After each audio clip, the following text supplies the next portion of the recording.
retorno de Estados Unidos.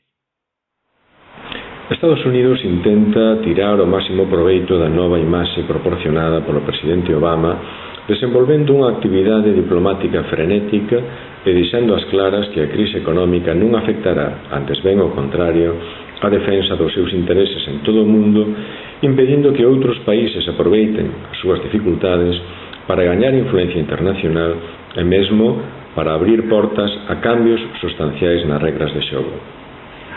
Sen descoidar as liñas de atención tradicional, as principais novedades céntranse na recuperación da atención a aquelas zonas que a administración Bush deixou de lado ao concentrarse na loita contra o terrorismo, na que Obama tamén imprime un novo enfoque.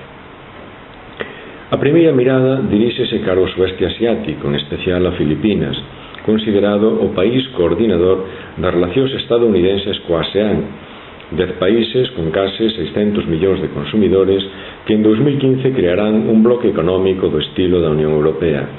En 2008, o comercio de Estados Unidos co sueste asiático reduciuse a un 12%, 5 puntos menos que en 1993. As vías marítimas desta zona son vitais para o comercio mundial de petróleo, alimentos e manufacturas.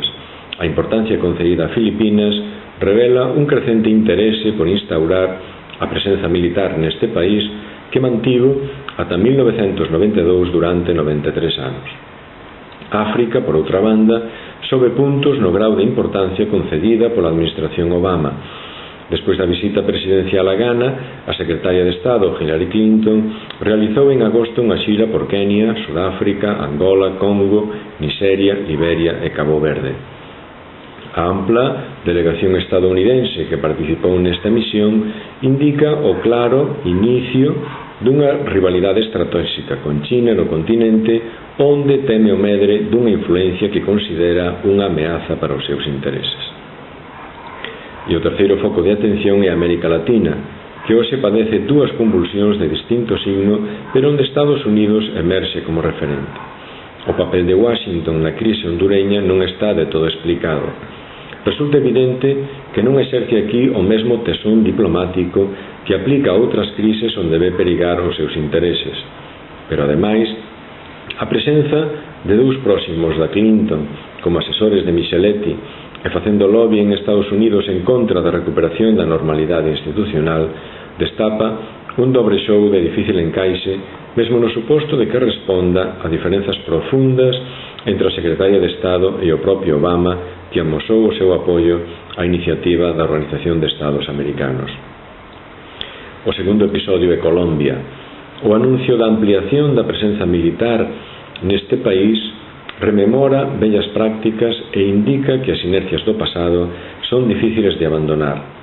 Se o proxecto vai adiante, será inevitable unha carreira de armamentos na zona e ata un conflito armado entra no posible.